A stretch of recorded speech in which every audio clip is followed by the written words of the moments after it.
साथियों नमस्कार। स्वागत है आपका अनिल स्टडी पॉइंट की एक और नई वीडियो में। तो दोस्तों, आज की वीडियो में बात करने वाले हैं डीबी और मेडिकल डेट के बारे में।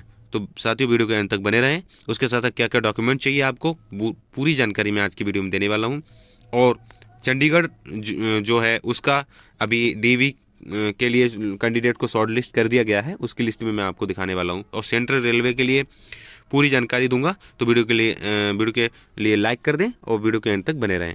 तो आइए शुरू करते हैं। तो साथियों, यहाँ पे जो है साउथ ईस्टर्न रेलवे इसकी तरफ से 21 दिसंबर 2022 को जारी किया गया था कि अपने कैंडिडेट्स के लिए जो मेडिकल एग्जामिनेशन के लिए इन्होंने यहाँ पे पहले जारी कर दिया था कि कितने कैंडिडेट्स का यहाँ पे किस हॉस्पिटल में कितने कैंडिडेट्स का यहाँ पे मेडिकल होना है। तो यहाँ पे ये बता दूं इसके बारे में, जीआरसी हॉस्पिटल में 100 कैंडिडेट्स का पर डे, और इसी प्रकार से केजीपी और इसके साथ साथ एडीए करके मेडिकल है वो हॉस्पिटल है, इसमें 60, और आरएनसी सीकेपी इसमें 60, टाटा में 35 और बीएनडीएम में 35। यहाँ पे इसके बारे में थोड़ा और बता दूं मैं आपको। यहाँ लिख रखा है कि enclose please find herewith a copy of timeline of empanelment and appointment of labourment candidates in RRC January 2019 wherein it is mention that South Eastern Railway has conduct medical examination. ये vacancy दे रखी हैं 4,914 candidates from 15 फरवरी से लेके 28 फरवरी 2022 को ये south Eastern railway का medical होगा, ये इसके बारे में बताया गया था। ठीक है। और यहाँ पे देखते हैं कि जो इन्होंने डेट दे रखी थी, पहले से जारी की गई थी, क्या उसी डेट पे सभी कार्य संपन्न हो पा रहे हैं कि नहीं हो पा रहे हैं। तो आइए बात करते हैं सेंट्रल रेलवे की। देखिए, सेंट्रल रेलवे जो है इसका जो पीईटी था नागपुर और सोलापुर में हुआ था। ठीक है। यहाँ पे टोटल वैकेंसी आपको पता ही होगी 9,345 है। और जो पीईटी की स्टार्ट डेट थी 15 जनवरी, जो कि बिल्कुल सही टाइम पे हुआ है। और कंप्लीट करने की डेट थी 31 जनवरी 2023। तो इससे पहले ही यहाँ पे पीईटी कंप्लीट हो चुका है। और जो साथ ही इसके लिए बहुत सारे परेशान हैं कि result of PET and short listing DV and ME ये कब से होने वाला है। तो साथियों, आपके लिए बता दूं, यहाँ पे जो शॉर्ट लिस्ट किया जाएगा आपका, उसमें रोल नंबर आएगा, उसमें 8 फरवरी 2023 को आपको जारी कर दिया जाएगा। उसकी अपडेट इसी चैनल पे मिल जाएगी। चैनल को सब्सक्राइब करके रखें, सारी अपडेट यहाँ पे आपको प्रोवाइड कराता रहता हूँ मैं। और यहाँ पे बता रहे हैं कि DB and ME start date जो सेंट्रल रेलवे इसके लिए बता रहे हैं, तो यहाँ पे बताया गया है 23 फरवरी 2023 से ये स्टार्ट हो जाएगा। और जो है मेडिकल एग्जामिनेशन और डीबी को यानी डॉक्यूमेंट वेरिफिकेशन को कंप्लीट करने की जो डेट है वो क्या है, वो है 15 मार्च 2023। 15 मार्च तक आपका सारा डीबी और जो मेडिकल एग्जामिनेशन टोटल कंप्लीट हो जाएगा, ये बताया गया है इसमें। इसके साथ साथ आपको बताना चाहेंगे कि जो है कॉल लेटर इशू जारी किया जाएगा वो है 31 मार्च 2023 तक। और इसके साथ साथ यहाँ पे अपॉइंटमेंट जो ऑर्डर दिए गए हैं 15 अप्रैल 2023 तक यहाँ पे अपॉइंटमेंट हो जाएगा। और वैकेंसी के बारे में यहाँ पे लास्ट में बताया गया है 9,345। तो ये हो गया सेंट्रल रेलवे का। ठीक है। और साथियों, ये सेंट्रल रेलवे के लिए क्या क्या डॉक्यूमेंट चाहिए वो भी मैं इस वीडियो में बताने वाला हूँ। वीडियो के लास्ट तक बने रहें। और मैंने पहले ही बता दिया कि चंडीगढ़ वाले का जो है वो यहाँ पे डीबी के लिए कैंडिडेट्स को शॉर्टलिस्ट कर दिया गया, उसकी लिस्ट आ गई है। तो मैं वो भी आपको दिखाने वाला हूँ किस प्रकार से लिस्ट आने वाली है, किस प्रकार से हर जोन के कैंडिडेट्स को यहाँ पे लिस्ट आएगी, टाइमिंग क्या रहेगी, वो सारी जानकारी दूंगा। और ऐसे ही बात करते हैं साथियों, ये सारे यहाँ पे रेलवे जोन दे रखे हैं। और यहाँ पे ये इन सारी डेट, पीईटी स्टार्ट डेट है, टारगेट कंप्लीशन डेट है, रिजल्ट है। ठीक है। और डीबी वगैरह के लिए ये सारी डेट यहाँ पे दे रखी है। आप यहाँ पे इसको अच्छे से देख लेंगे। टेलीग्राम पे मैंने इसको अपलोड कर दिया है, सभी साथी टेलीग्राम ज्वाइन करके रखें, वहाँ पे सारी अपडेट मिल जाएगी आपको। और इसी साथ यहाँ पे ये टारगेट दे रखा है, मतलब कब तक ये आपका डीबी है और मेडिकल एग्जामिनेशन है कंप्लीट हो जाएगा। इसके साथ साथ यहाँ पे कॉल लेटर कब तक आ जाएगा, वो सारी जानकारी यहाँ पे दी गई है। इसके साथ साथ जो अपॉइंटमेंट लेटर की जानकारी दी गई है और टोटल वैकेंसी की यहाँ पे जानकारी दी गई है। ठीक है। और सबसे ज़्यादा वैकेंसी यहाँ पे दे रखी है, ये 13,100 कुछ 153 समथिंग है, ये आपकी दे रखी है एनआर। ठीक है। इसकी वैकेंसी सबसे ज़्यादा यहाँ पे है, ये देखो, यहाँ से मैचिंग करेंगे अपने लोग तो ये इसी की है। ठीक है। तो ऐसे ही बात करें, यहाँ पे एससीआर की बात करें तो इसका भी आपको डीवी डेट आई गई है। और यहाँ इसमें जो मेंशन की गई है जो एससीआर की, ठीक है, एससीआर ये है आपका, इसकी जो डेट मेंशन करी गई थी यहाँ पे जो नोटिस आया था उसमें 8 फरवरी। ठीक है। 8 फरवरी नोटिस मतलब में ये मेंशन करी गई थी, लेकिन ये आ गया इसका डीबी और मेडिकल एग्जामिनेशन की डेट 7 फरवरी से स्टार्ट हो रहे हैं। आपको सबको पता ही होगा, पिछली वीडियो मैंने आपको बता दिया था, ठीक है। उसमें जो अपडेट दिखाया था मैंने वो सिकंदराबाद का ही था, SCR वालों का था, ठीक है। और इसी प्रकार से बाकी सारे जोन्स का यहाँ पे आप अच्छे से देख सकते हैं। इसको मैं बताऊंगा तो काफ़ी वीडियो लंबी हो जाएगी, ठीक है। और टोटल जो वैकेंसीज हैं आपको पता ही होगी, 1,03,769 ये वैकेंसी हैं टोटल सारे जोन के मिला के, ठीक है। अब मैं आपको बताने वाला हूँ सेंट्रल रेलवे के लिए जो क्या क्या डॉक्यूमेंट बताए गए हैं, और लगभग वो डॉक्यूमेंट सभी के समान होने वाले हैं। तो आइए शुरू करते हैं। तो साथियों, आपको क्या क्या डॉक्यूमेंट लेके जाने हैं डॉक्यूमेंट वेरिफिकेशन के लिए, उसके बारे में बात करते हैं। तो ये मध्य रेलवे सेंट्रल रेलवे का अपडेट है। दस्तावेज सत्यापन हेतु उम्मीदवारों के लिए अनुदेश। डॉक्यूमेंट वेरिफिकेशन के लिए क्या क्या डॉक्यूमेंट तैयार करके लेके जाने हैं आपको। नंबर 1 पे है कि उम्मीदवार निम्नलिखित मूल प्रमाण पत्र तथा उसकी 2 प्रतियां स्वयं सेल्फ अटेस्ट करके अपने साथ अवश्य लाएं। नंबर ए कि सभी शैक्षिक और तकनीकी योग्यताओं 10वीं मैट्रिक के अंक प्रमाण पत्र, इनका उल्लेख आवेदन पत्र में किया गया, वो सभी लेके जाने हैं आप लोगों को। नंबर 2 पे है जन्म प्रमाण पत्र, जन्म तिथि का प्रमाण पत्र, 10वीं हो उसमें आपका अंकित हो जन्म तिथि, या फिर जन्म तिथि प्रमाण पत्र के अभाव में उम्मीदवार की जो उम्मीदवारी है निरस्त कर दी जाएगी। इस बात का विशेष ध्यान रखें, आपको जन्म तिथि का प्रमाण पत्र होना चाहिए। जन्म तिथि का प्रमाण पत्र के लिए आपका हाई स्कूल की मार्कशीट है उसमें लिखा रहेगा, उससे आपका काम चल जाएगा। नंबर सी पे दे रखा है कि अनुसूचित जाति, अनुसूचित जनजाति, अन्य पिछड़ा वर्ग के उम्मीदवारों के लिए सक्षम प्राधिकारी द्वारा निर्धारित प्रारूप में जारी जाति प्रमाण पत्र। इसके साथ साथ OBC उम्मीदवारों को जाति प्रमाण पत्र 1 अप्रैल 2017 को या उसके बाद का जारी होना प्रस्तुत करना आवश्यक है, जो कि भारत सरकार के अंतर्गत सेवा के लिए लागू नॉन क्रीमिलेयर स्टेटस दर्शाता है। ऐसा न करने की स्थिति में उन्हें OBC रिक्तियों के लाभ नहीं दिए जाएंगे। अगर अब कास्ट सर्टिफिकेट नहीं दिखा रहे हैं OBC का तो आपको लाभ नहीं मिलेगा।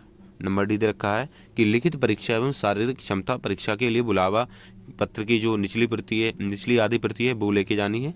अगला है कि सरकारी कर्मचारियों के मामले में निरंतर अधिकारी का अनापत्ति प्रमाण पत्र होना चाहिए। अगला है कि भूतपूर्व सैनिकों के मामले में सेवा मुक्ति प्रमाण पत्र, सेवा मुक्ति पुस्तक, वर्तमान नियोक्ता से अनापत्ति प्रमाण पत्र, ये सभी होने चाहिए। इसके साथ साथ अगला है कि दिव्यांग उम्मीदवारों के मामले में निर्धारित प्रारूप से सक्षम अधिकारी द्वारा जारी दिव्यांग प्रमाण पत्र होना चाहिए। इसके साथ साथ आवेदन पत्र में अपलोड की गई फोटो के संयुक्त 5 फोटो प्रतियाँ होनी चाहिए।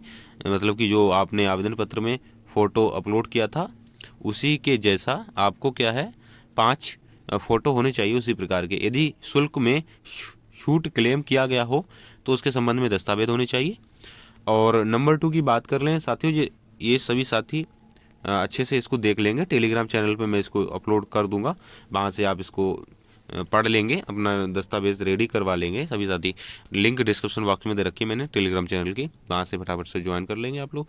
अगला है कि मांगे गए वैध दस्तावेजों के साथ दस्तावेज सत्यापन केंद्र पर समय से उपस्थित होना आपको अनिवार्य होगा, अन्यथा आपकी उम्मीदवारी निरस्त कर दी जाएगी। इस बात का विशेष ध्यान रखें आप लोग।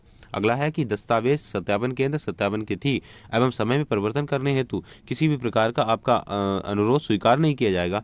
अगला है कि अनुपस्थिति या अस्वीकृति या डिवारमेंट आदि के कारण अंतिम पैनल में कमी से बचने के लिए 5% अतिरिक्त उम्मीदवारों को अधिसूचित रिक्तियों की वास्तविक संख्या के ऊपर बुलाया जा रहा है। इसलिए उम्मीदवार कृपया ध्यान दें कि उन्हें केवल दस्तावेज सत्यापन और चिकित्सा परीक्षा के लिए बुलाया जा रहा है, तो रेलवे में उनकी नियुक्ति के लिए कोई अधिकार प्रदान नहीं करता है। आपको यहाँ पे साफ क्लियर कर दिया गया है कि आपको DB और मेडिकल के लिए बुला रहा है रेलवे, तो इससे ये नहीं हो जाता कि आपका सिलेक्शन निश्चित ही है, ठीक है। यहाँ पे ये नंबर 4 में इन्होंने बताया है, ठीक है, अच्छे से पढ़ लेना आप इसको। अगला है कि प्रवेश पत्र पर पासपोर्ट साइज की फ़ोटो लगाएं तथा 10 ये लिख रखा है इन्होंने, इसका अधिकारी की उपस्थिति में हस्ताक्षर ऐसा करें कि यानी कि अधिकारी की उपस्थिति में ऐसा करें कि कुछ भाग फ़ोटो पर जाए और कुछ प्रवेश पत्र दोनों पे आ जाए, अन्यथा उम्मीदवार का दस्तावेज है वो सत्यापन में सम्मिलित होने की अनुमति नहीं दी जाएगी। इन सभी बातों को आपको अच्छे से ध्यान रखना है, ठीक है। इन बातों को ध्यान में रख के आप सभी काम करेंगे। नहीं तो आपके लिए बहुत दिक्कत हो सकती है। अगला है कि उम्मीदवारों को निर्देशित किया जाता है कि ये सुनिश्चित करें कि उसके द्वारा प्रस्तुत प्रमाण पत्रों में किसी प्रकार की त्रुटि नहीं है, जैसे कि नाम हो या पिता का नाम है या जन्म तिथि है, इसमें किसी भी प्रकार की आपकी त्रुटि नहीं होनी चाहिए। इस बात का विशेष ध्यान रखना है, नहीं तो आपकी जो उम्मीदवारी है वो निरस्त कर दी जाएगी। ठीक है। अगला है नंबर 7 पे दे रखा है कि उम्मीदवारों का अंतिम चयन पहचान के सत्यापन, सभी मूल दस्तावेजों और मेडिकल परीक्षा मानकों सहित पद के लिए निर्धारित सभी मानदंडों को पूरा करने के लिए अधीन होगा। अंत में चयनित उम्मीदवारों की मेरिट लिखित परीक्षा के अंकों पर आधारित होगी। ठीक है। अगला है यहाँ पे दे रखा है कि यहाँ पे समझ सकते हैं कि जिसके अच्छे नंबर आ रहे हैं उसका तो सिलेक्शन श्योर ही है और उसके डॉक्यूमेंट पूरे होने चाहिए। उसके साथ साथ यहाँ पे क्या है, आपका मेडिकल जो होगा आपका वो पूरा सही से हो जाना चाहिए और नंबर अच्छे हैं तो आपका सिलेक्शन श्योर है 100%। ठीक है। अगले पॉइंट में दे रखा है कि चयन होने की स्थिति में उम्मीदवारों को मध्य रेलवे में कहीं भी किसी भी विभाग में तैनात किए जाने की संभावना है। अगला बता रहे हैं नंबर 9 पे, उम्मीदवार कृपया ध्यान दें कि प्रमाण पत्र जमा करने के लिए कोई अतिरिक्त समय नहीं दिया जाएगा। इसके अलावा दस्तावेज सत्यापन के दिन क्रमशः एक में बताए गए मूल प्रमाण पत्रों के सत्यापन करने में विफलता का परिणाम बिना किसी और नोटिस की उम्मीदवारी निरस्त कर दी जाएगी। कहने का मतलब है जो नंबर 1 में यहाँ पे जो दस्तावेज दे रखे हैं ये सभी दस्तावेज आपके पूरे होने चाहिए। नंबर 1 में जो ABCDEFGHI ये सभी दस्तावेज आपके पूरे होने चाहिए। ठीक है। इस बात का विशेष ध्यान रखना है, नंबर 9 में ये बताया गया है। आगे बात करते हैं साथियों। तो आगे बताया गया है नंबर 10 में कि उम्मीदवार हस्ताक्षर हस्तलिपि में ही करें जैसा कि आवेदन पत्र में किए हैं, अंग्रेजी के बड़े अक्षरों में नहीं करें। यदि हस्ताक्षर अंग्रेजी के बड़े अक्षरों में करता या करती है तो वह अयोग्य हो जाएगा। तो साथियों वीडियो ये काफ़ी लंबी हो रही है लेकिन ये आपके लिए बहुत ही ज़्यादा ज़रूरी है। ये पॉइंट, इन पॉइंट को मैं क्लियर करते जा रहा हूँ जिससे कि आपका सिलेक्शन श्योर हो जाए, इसलिए मैं इन सभी जो टॉपिक हैं जो पॉइंट हैं वो आपको बताते जा रहा हूँ। अगला है कि रेलवे प्रशासन किसी उम्मीदवार की उम्मीदवारी को रद्द करने या फिर उसे अयोग्य घोषित करने का अधिकार रखता है और यदि नियुक्त किया जाता है तो उनकी सेवाओं को समाप्त करने या उम्मीदवार का चयन प्रक्रिया के किसी भी चरण में अनुचित साधनों का प्रयोग करने या ईपर्सोसन पाए जाने की उपयुक्त कानूनी कार्रवाई करने के लिए जैसे ऐसे उम्मीदवारों को जीवन के लिए रेलवे परीक्षा और सेवाओं में उपस्थित होने से वंचित किया जाएगा। अगर आपने अनुचित कोई साधन का प्रयोग किया तो यहाँ पे आपको अयोग्य घोषित करके आपको आगामी परीक्षाओं से भी आपको वंचित कर दिया जाएगा। इस बात का विशेष ध्यान रखेंगे सब साथियों। अगले पॉइंट में बताया गया है कि उम्मीदवार को बुलावा पत्र का निचला भाग संभाल कर रखना चाहिए ताकि बाद में निर्देश दिए जाने पर उसे वह भाग प्रस्तुत करने हेतु तैयार रहे। इसके अभाव में उम्मीदवारी आपकी निरस्त कर दी जाएगी। सभी पॉइंट आपको माइंड में सेट कर लेने हैं अच्छे से। अगला पॉइंट बता रहे हैं कि 13 नंबर पर बताया गया है किसी भी प्रकार की सिफारिश किए जाने पर आपकी उम्मीदवारी को तुरंत अयोग्य घोषित कर दिया जाएगा। आपको किसी भी प्रकार की सिफारिश नहीं करानी, सिफारिश कराएंगे तुरंत आपको डिस्क्वालीफाइड कर दिया जाएगा। अगले पॉइंट में बता रहे हैं कि ऐसे उम्मीदवार जिनके दस्तावेज सत्यापन में सही पाए जाएंगे उन्हें निर्धारित चिकित्सा परीक्षा के लिए उसी दिन या दूसरे दिन भयाखला, मुंबई, कल्याण, भुसावल, नागपुर, पुणे या सोलापुर भेजा जाएगा। इसके लिए उन्हें एक या एक से अधिक दिन रुकना पड़ सकता है। तदनुसार अपनी तैयारी करके आएँ। तो साथियों आप सभी साथियों ने PAT दिया होगा तो वहाँ पे ये सभी जो भी जगह प्लेस लिख रखे हैं ये सभी वहाँ पे मेंशन होंगे अगर आपने ध्यान दिया होगा अंदर। ठीक है। ग्राउंड में तो वहाँ पे लिखा होगा कहाँ कहाँ आपका जो है DB डॉक्यूमेंट वेरिफिकेशन और ME होने वाला है। अगला पॉइंट बताया गया है कि चिकित्सा की अयोग्यता यदि कोई पाई गई जाती है तो उसके आधार पर आपको वैकल्पिक नियुक्ति के लिए कोई दावा स्वीकार नहीं होगा। उम्मीदवार कृपया नोट करें कि निम्नतम अनुसूचित चिकित्सीय श्रेणी C1 के सीमित पद हैं जिन्हें मेरिट तथा दिए गए विकल्प के आधार पर आवंटित किया जाएगा। अतः ऐसे उम्मीदवार जिनकी चिकित्सीय श्रेणी B2 या C1 है तथा जो चिकित्सीय श्रेणी C1 के इन सीमित पदों की मेगा से नीचे हैं उन्हें कोई पद आवंटित नहीं हो पाएगा और उनकी उम्मीदवारता को निरस्त कर दिया जाएगा। PWBD उम्मीदवारों के लिए विभिन्न श्रेणी जैसे 6LV, 6V और LD, MD आदि के लिए भी सीमित पद हैं। अतः PWBD उम्मीदवारों की पदों की उपलब्धता के आधार पर ही आवंटन किया जाएगा। इन बातों को आप अच्छे से ध्यान रखें। अगले पॉइंट में बताया गया है साथियों कि उम्मीदवार इस बात का विशेष ध्यान रखें। किन किन बातों का आपको ध्यान रखना है देखिए साथियों कि चयन प्रक्रिया के किसी भी स्तर पर अयोग्य पाए जाने पर या आवेदन पत्र में उनके द्वारा दी गई घोषणा गलत अथवा अपूर्ण पाए जाने पर उनकी पात्रता को समाप्त करने अथवा अनुनियुक्ति हो जाने पर उनकी सेवा समाप्त करने का अधिकार रेल प्रशासन को है। किसी भी प्रकार की आप चालाकी नहीं कर सकते इसमें। अगले पॉइंट बताया गया है कि उम्मीदवारों को आने जाने एवं ठहरने इत्यादि के लिए सभी खर्च स्वयं वहन करने होंगे। आवश्यक होने पर आरआरसी मध्य रेलवे उन्हें अगले दिन भी बुला सकता है। तदनुसार आपको क्या है, दस्तावेज सत्यापन सेंटर पर 2 या अधिक दिन रुकने के लिए तैयार रहना होगा। ठीक है, अगले पॉइंट बताया गया है कि सभी प्रकार के मामले में रेल भर्ती शेल मध्य रेलवे का निर्णय जो भी होगा वो डिसीजन अंतिम होगा। अगला है कि संबंधित जानकारी आपको वेबसाइट ये दे रखी है www.rrccr.com, इसको आप विजिट करते रहें और ये पूरी वेबसाइट दे रखी है। इसकी लिंक मैं आपको डिस्क्रिप्शन बॉक्स में दे दूंगा, यहाँ से आप विजिट करते रहें। आगे बताया गया साथियों कि इन निर्देशों का उल्लंघन करने पर उम्मीदवार की पात्रता क्या है, निरस्त कर दी जाएगी। ठीक है, अगर इन निर्देशों का आपने किसी की निर्देश का उल्लंघन किया तो इस बात का विशेष ध्यान रखना कि आप उल्लंघन नहीं करेंगे किसी बात का। आगे बताया गया कि रेलवे प्रशासन किसी भी स्तर पर किसी भी अनजाने त्रुटि को सुधारने का अधिकार सुरक्षित रखता है। अगला बताया गया है कि किसी भी कानूनी विवाद के लिए आधिकारिक क्षेत्र है केवल मुंबई होगा। तो साथियों, उम्मीद करता हूँ कि ये सारी जानकारी आपको डॉक्यूमेंट से रिलेटेड क्लियर हो गई होगी और ये सभी जानकारी आपको माइंड में सेट करके रखनी है। इसको अच्छे से पढ़ना चाहते हैं तो टेलीग्राम चैनल ज्वाइन कर लें, लिंक डिस्क्रिप्शन बॉक्स में दे रखी है, वहाँ से फटाफट इसको पढ़ सकते हैं। अब साथियों बात करते हैं चंडीगढ़ का जो है यहाँ पे शॉर्ट लिस्ट किए गए हैं कैंडिडेट्स, वो किस प्रकार से आपको शॉर्ट लिस्ट किया जाएगा। उसमें रोल नंबर रहेगा आपका और आपका जो मेडिकल के लिए डीबी के लिए जो डेट रहेगी वो मेंशन रहेगी। उसका थोड़ा मैं आपको दिखाता हूँ। साथियों, ये है रेलवे रिक्वायरमेंट बोर्ड चंडीगढ़, इनका जो है डीबी डॉक्यूमेंट वेरिफिकेशन और मेडिकल एग्जामिनेशन 6 फरवरी से 10 फरवरी तक चलने वाला है।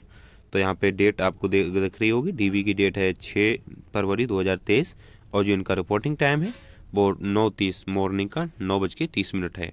तो इसमें इस प्रकार से आपका जो आपको शॉर्ट लिस्ट किया जाएगा, जिनका जो शॉर्ट लिस्टेड डेट है, जैसे कि आपका मैंने बताया था मध्य रेलवे का 8 फरवरी है, तो उस दिन जो भी डाटा जारी किया जाएगा तो इस प्रकार से आपको जारी किया जाएगा। डीबी डेट रहेगी यहाँ पे और ये रहेगा आपका रिपोर्टिंग टाइम।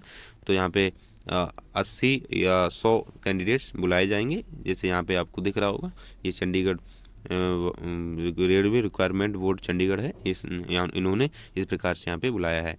ठीक है, तो दोस्तों उम्मीद करता हूँ कि जो आज की इन्फॉर्मेशन है आपके लिए पसंद आई होगी, और पसंद आई हो तो साथियों वीडियो को लाइक करें, साथ ही साथ अपने सभी साथियों के साथ वीडियो शेयर करना बिल्कुल भी ना भूलें, जिससे कि सारे कैंडिडेट्स का फ़ायदा हो सके। ठीक है, और जो भी साथी चैनल पर पहली बार विजिट कर रहे हैं वो सब्सक्राइब कर लें और बेल आइकन को भी प्रेस कर लें, और जिन लोगों ने अभी तक टेलीग्राम चैनल ज्वाइन नहीं किया वो टेलीग्राम चैनल ज्वाइन करके रखेंगे। इसके साथ साथ किस जोन का जो है मेडिकल एग्जामिनेशन या डॉक्यूमेंट वेरिफिकेशन कब है, वो सारा डाटा मैंने आपको टेलीग्राम पर अपलोड कर दिया है। इसको आप Telegram channel Anil study point है, लिंक डिस्क्रिप्शन बॉक्स में दे रखी है, वहाँ से ज्वाइन कर लेंगे, या फिर आप टेलीग्राम में अनिल स्टडी पॉइंट सर्च करेंगे तब टॉप 1 पे अनिल स्टडी पॉइंट आएगा, तो उसको ज्वाइन कर लेना। ठीक है, तो उससे ज्वाइन कर सकते हैं आप। तो मिलते हैं अगली वीडियो में किसी नई अपडेट के साथ, तब तक के लिए धन्यवाद। जय हिंद, वंदे मातरम। और साथियों वीडियो को शेयर करते रहना आप सभी साथी, जिससे सभी का बेनिफिट हो सके। इसमें मैंने सारा आपके डाउट क्लियर किए हैं।